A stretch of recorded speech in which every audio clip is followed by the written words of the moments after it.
When you say Xbox Classic, oh man, I got some really good memories with this device. But also when it comes to this massive Juke controller. It was clunky, it was big, and I liked it.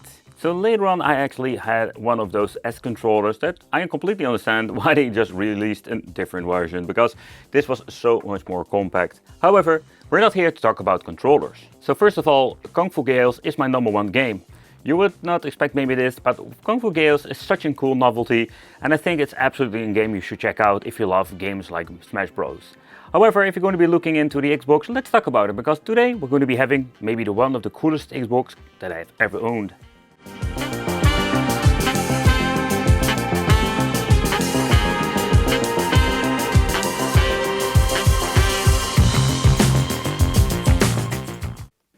So first of all, a big shout out to Harry, who actually sold me this for a pretty good deal. He is actually a viewer for the channel, and he thought it was pretty cool that I even was going to be showcasing his old Xbox here on the channel. And this is one of those I was really intrigued when I noticed this on his page when he was selling this. And you can really see that this thing comes with a tiny display. And that is one of the many cool features this thing beholds. But this is not the same like the Xbox Executor version that has all of the buttons over here. But it actually just utilizes the display, but also when you're going to be looking up close you can see some differences. Yeah, it seems to be that there are still people actually making these upgrades. You can see this is just like a 3D printed piece of plastic that is in, like say, behind the display itself, where I find it looking quite nice. And every single time you're going to be booting up, you can actually see that it showcases what you're playing. However, with the display, I do notice like you see that there was a little bit of cutoff when it comes to the text, and I think that has to do with the display they were using. So with the software itself, it's pretty fine. I think it works quite well. So it is a little bit of a thing that they're using a different display than compared, I think, for the, like say, the Executor. But you can see that this thing is pretty bright. And if you're going to be reading, you need to be exactly in front of it. But let's plug it in, let's do a quick overview of the software, because this is even more important element.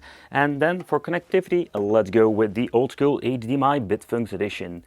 And I know there are like ultimate versions out there that have a built-in HDMI. That would be cool to have in the future, but for now, I'm glad to have like a simple solution that I can still use. So where this Xbox doesn't have like all of the latest features, I must say when it comes to the functionality, this thing is pretty cool. Comes built with the Xenium OS version 2.3.0, and what I find is pretty cool that the thing even showcases how many cells the CPU and the mainboard is. Booting up into the Cerebium, or do you think it's like Cerberus, that's actually how it's called, with a custom made blue logo, so that is kind of cool. But what makes this thing is pretty cool is going to be the software itself. I think that is one of the cool things you always need to double check if you're having an option to buy one of these things. So having apps, dashboard, emulators, games, homebrew, PC games, it's absolutely insane, because this thing can do a lot. But let's do a quick overview of the menu itself. So for example, starting with the apps itself. We're having Action Replay, we can have the BIOS checker, Chimp, there's actually I think for cloning your hard drive, Config Magic, DVD to Xbox, you know, there's all kinds of cool things.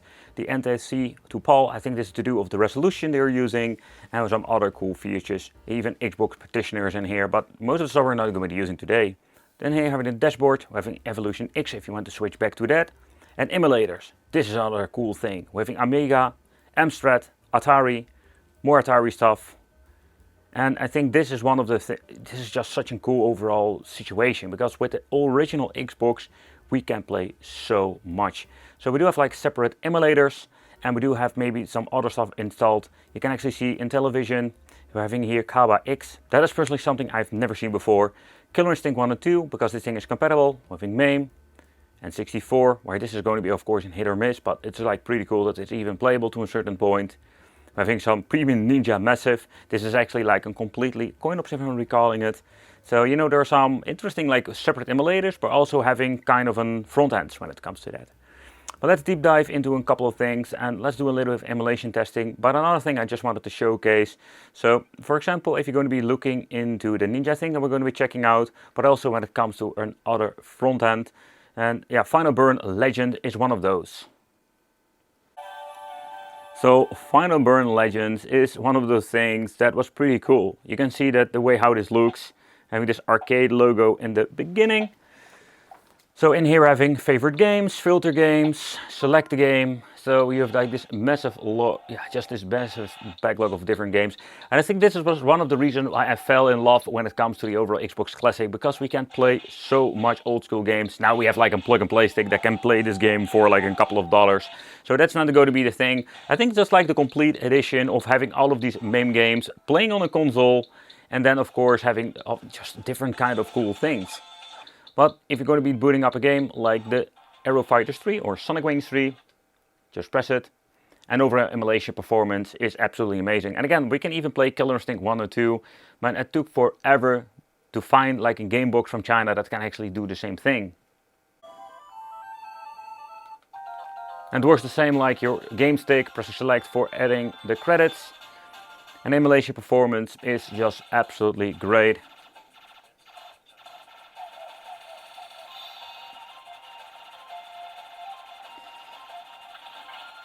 What I understand when it comes to the HDMI functionality, like the built-in has more like different kind of option.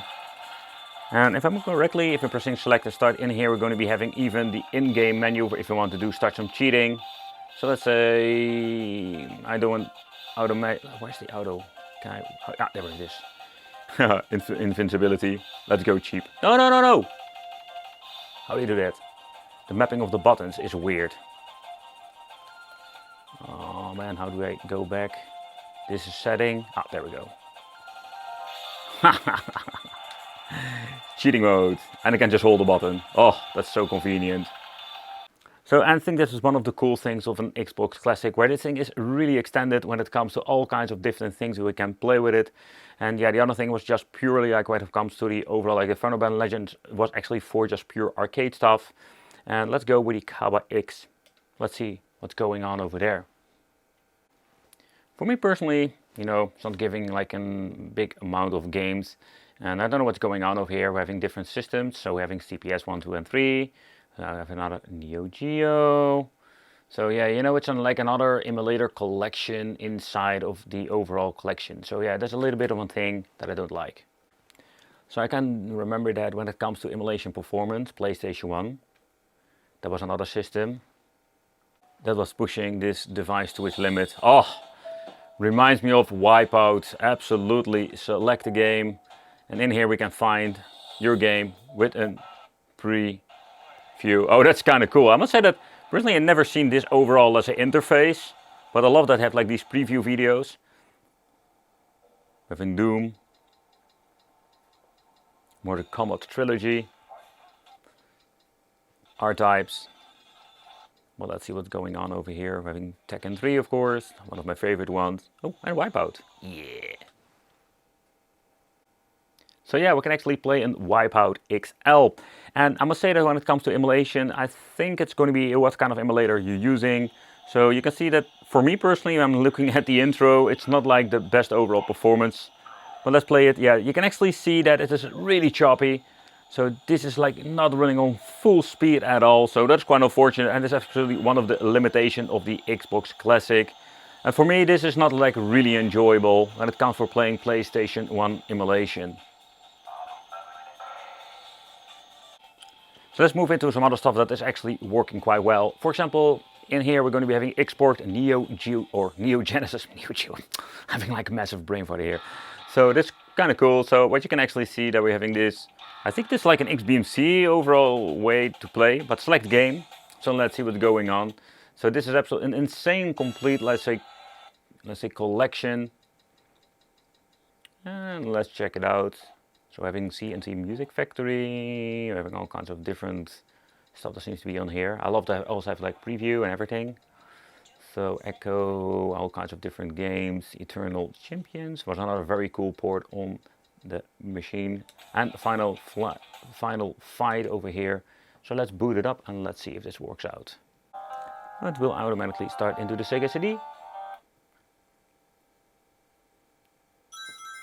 Sega! But when it comes for playing the Sega CD, I love to play it on my original system with Final Fight CD or Sonic CD. There are actually two games I always play. I love to have them. I think like I also like the physical media. I just plug it into my Sega CD and play. But this is just super convenient.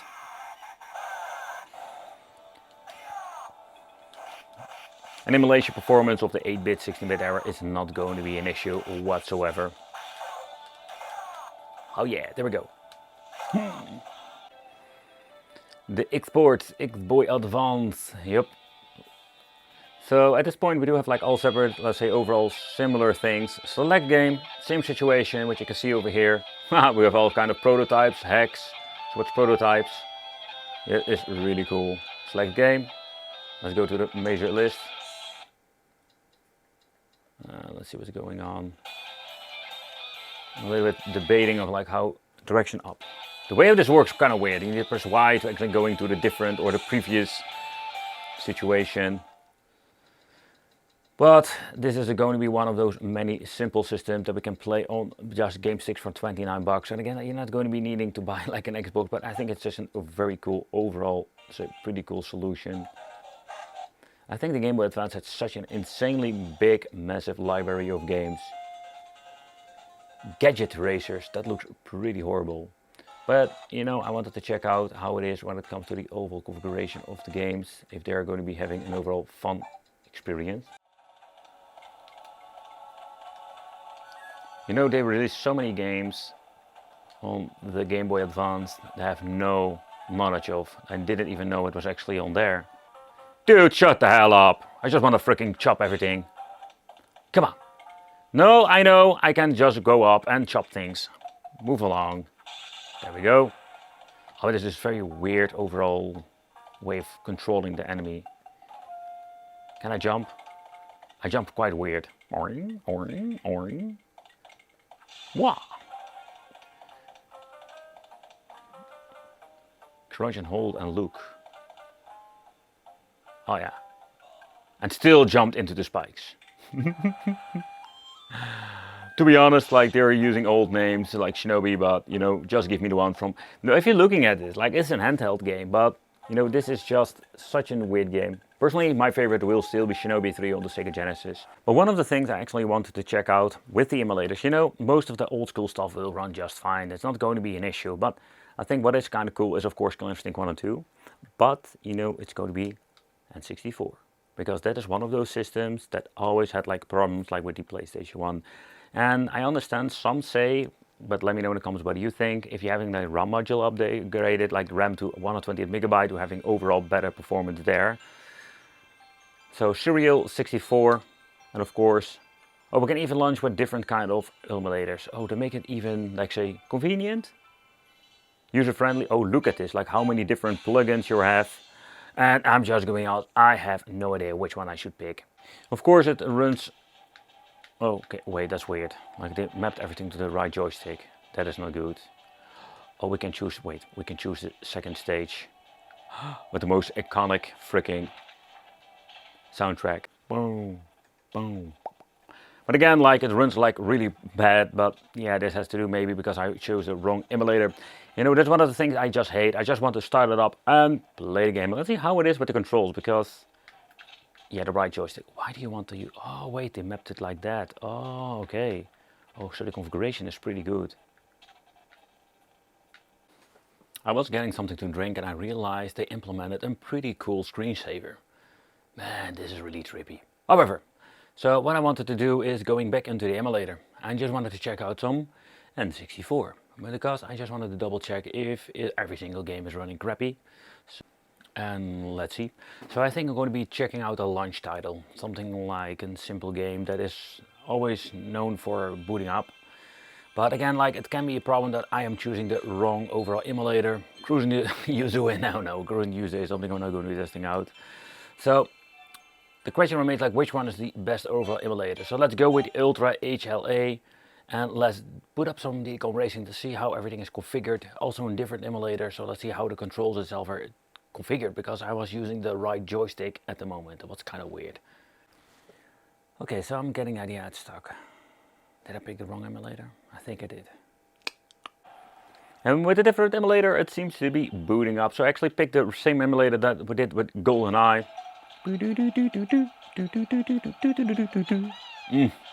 My first game I ever bought it. And it was actually one of the great additions to my library of N64 games. There we go, press start. And I do use the left joystick now. That is so much better. Wait. I think Conquer was actually one of the fastest one. Or the Turtle.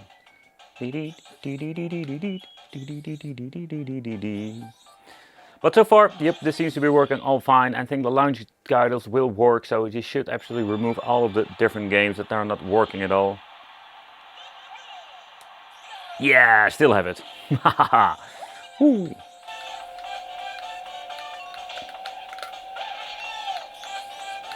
So nevertheless, I think it's such an overall cool game. Like Diddy Kong Racing, man, the 4-player craziness. I did that a lot of birthdays.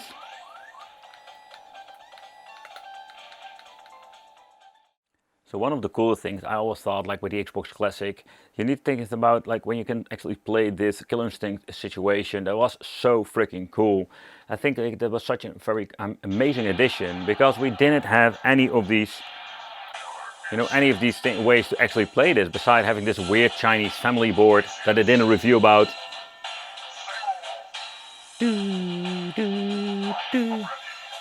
Great audio levels, because that's another issue I've noticed. And you can see we're having full emulation speed on this. So that is absolutely awesome.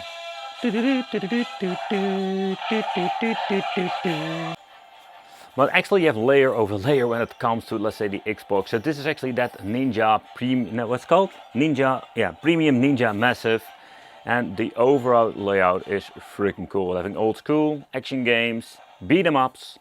So we're having a different kind of launcher. Pinball Classics, if you're going to be playing Pinball Classics, you can actually just put it into this particular menu that we're having all kinds of classic games for arcade, Game Boy, Advance. So we're having like another layer of different kind of platforms. Oh yeah, PC Engine, even PlayStation, and Xbox Classic. So let's see what's going on. Pure Pinball, and that's the only game that we're having. So Console Classics, already checked out a couple of game systems because, yeah, let's be honest, we're having so many different games. But this is, I think, why I love this overall layout. I think it's like way too oversaturated when it comes to pictures and everything. Alien Hominid, Alien Predator, stuff like that. Old school. Let's boot it up, Arkanoid number 2. Let's see how long it will take to boot up. But again, if you think about it, like we're booting up into some, let's say, BIOS launcher, then we're going to be having like a dashboard, and with the dashboard we have like another launcher, so it's like stacking up like 4 different programs before we're getting into the Ninja program, whatever craziness. So, and again, like there are so many different ways, and I think there's such a crazy overall thing you can do with the overall, let's say, configuration of an Xbox Classic. Let's lower the overall lighting over here.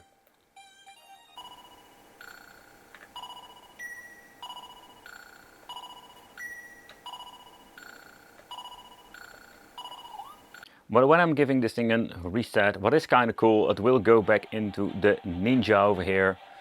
So let's see, pressing start, entering the Bagman game. Yeah, do I get in the Bagman game? Do I get in the Bagman game? I think I do. I think I don't. Nothing's happening. Reset. Oh, there we go.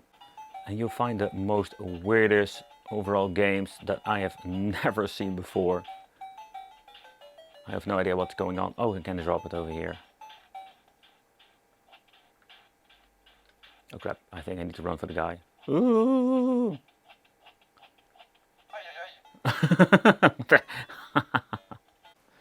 But that's enough about the emulation and what you can do, because there is so much we can play, and the 8-bit, 16-bit MAME stuff will run just fine. And I think that's where the Xbox has some really cool things to it. So we're going to be having the games over here. And yeah, the library of the Xbox Classic, in my opinion, is pretty good. Of course, we have similarities with PlayStation 2, with some games are actually like multi-platform. But when it comes to playing the games, I think they look the best most of the time on the Xbox, because it was such a powerful machine.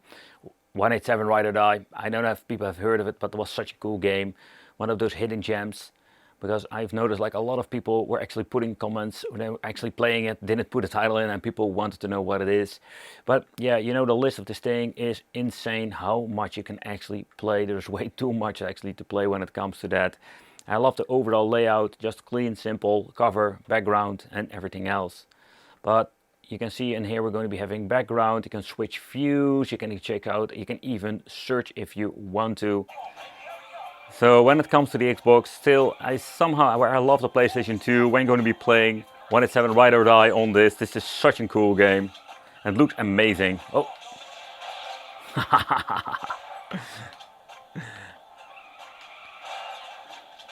Oh yeah, there we go, there we go. Shoot the guy up. And this plays so smooth, man, on this particular device. Hoppa! Oh, we also have nitros. Oh. Having a machine gun. Oh, he's shooting at me. Woo! Come on, almost got him. And this is one of those games that is even cool. You can play in cooperative mode. One drives, one shoots. There we go. So SSX Tricky, another game I played so much on the PlayStation 2. I didn't play it as much as SSX because this always felt a little bit like a simple upgraded game. But man, the game, the music, where I'm not into the sport games at all. This was a really cool game. Woo. So I think this generation, when it comes to the Xbox, it's not the best, let's say, when it comes to just a graphical part. I mean, if you're going to be comparing to the PlayStation 3, but still I think it's such an overall enjoyable situation when it comes to playing these games. There we go.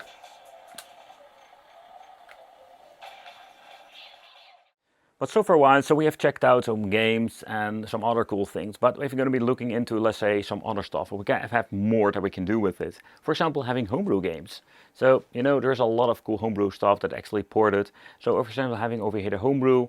So let's take a close look at this. So we're having Beach of Rage that we have seen many times on those cheap, let's say, Chinese boxes now. So we're having all kinds of very strange ones. So, product games that have been never developed or custom made for this. But oh yeah, I think this is not the latest version because they released let's say 5.2 or later on. But what I loved about these games is that this was a compilation of every Street of Rage game that was ever made. Slapped everything in one massive game, having multiple routes you can actually choose from.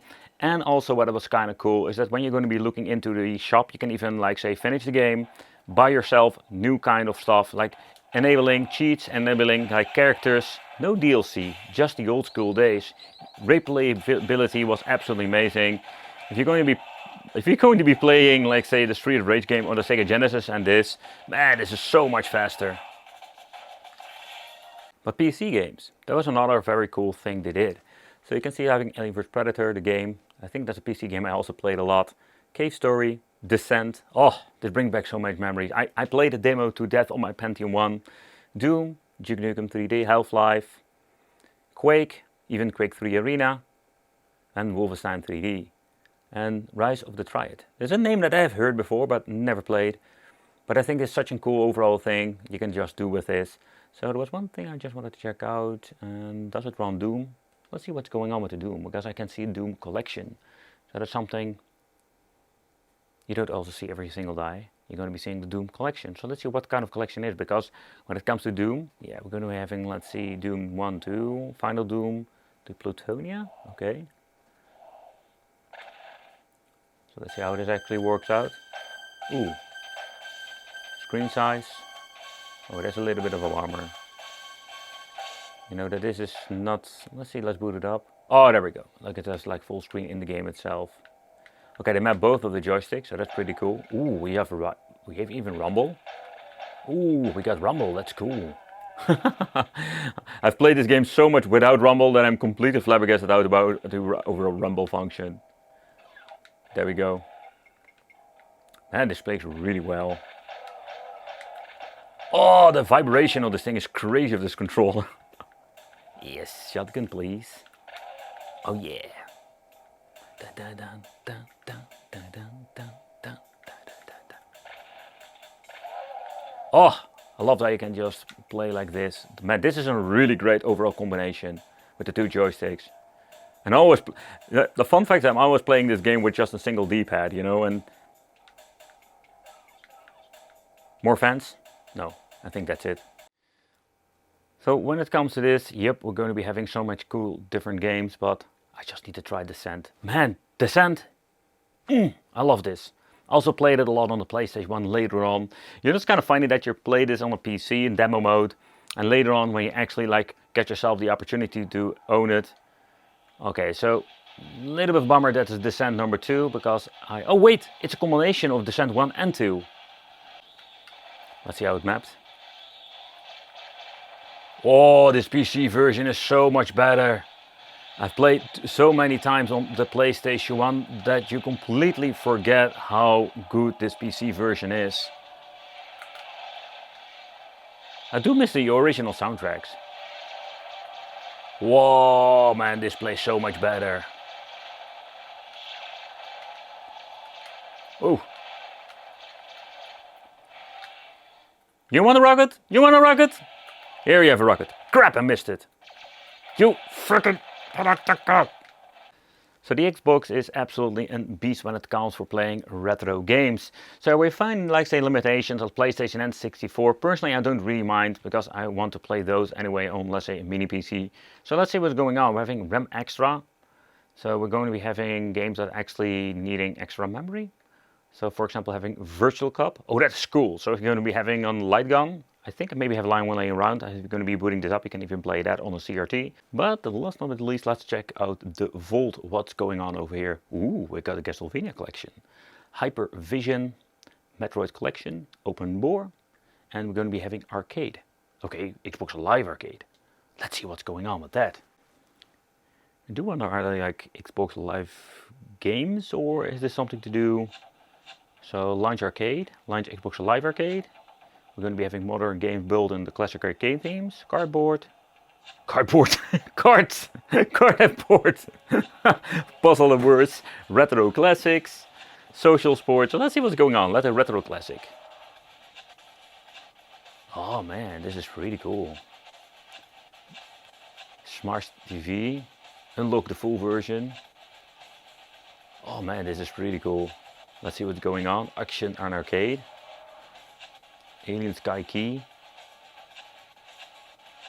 Dino and Aliens. Feeding Frenzy. Oh, Fuse Fever. Hamster Ball. We have some pretty cool things. Mutant Storm. And they were like the games that you can just have like online play. Think Tanks. Let's see what's going on if you're going to be clicking on it.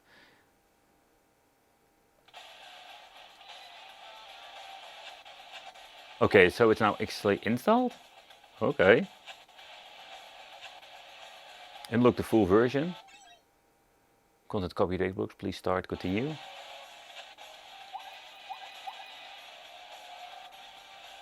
Launch Arcade. Let's see what's going on when it comes to this. This is interesting. That is actually one of the first time I've ever seen this particular part of the Xbox. Okay. We can actually launch the arcade part over here.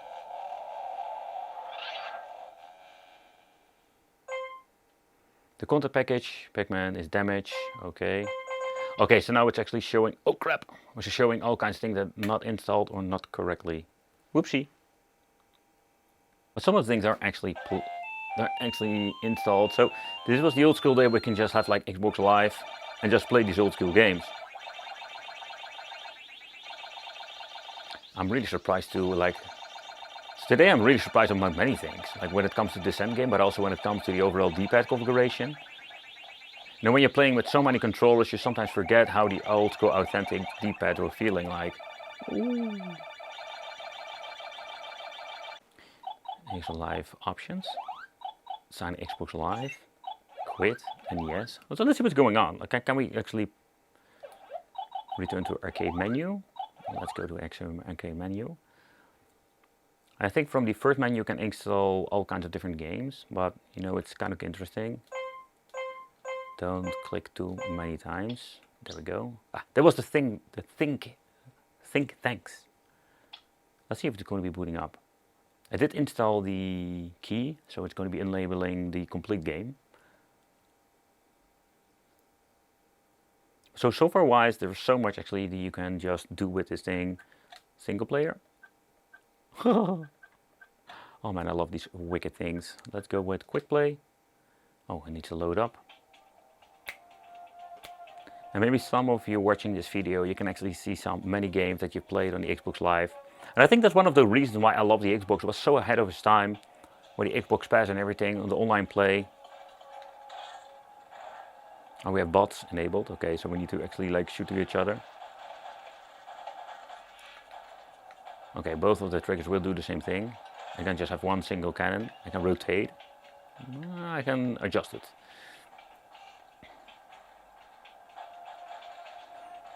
But graphical wise, it's not like the most beautiful game. I mean, particularly when it comes to details, but it's fun, man. I like these basic things. Why is everybody driving away from me? Oh, there we go. Yeah. Some deathmatch with tanks. This is cool. And I completely understand, you know, when you're going to be playing this game online, playing against other people. This is so cool. Hypervision. Let's go with that. Open bore. But hypervision, let's see how that actually looks. So in the vault are some pretty cool things too, you know, and if you're going to be combining everything like the homebrew, the PC games and everything, there is so much, like a crazy amount of library of games you can still play on the Xbox Classic. And that's what I love about it. Oh, it's going to be like this hyper spin thing going on. Yeah, exactly. Times I play this game. But again, you can just play it nowadays on these very basic sticks. But the first time I actually like went into the Xbox craziness, you know, seeing what it can do, arcade games, you name it. Here, just blow up the guy.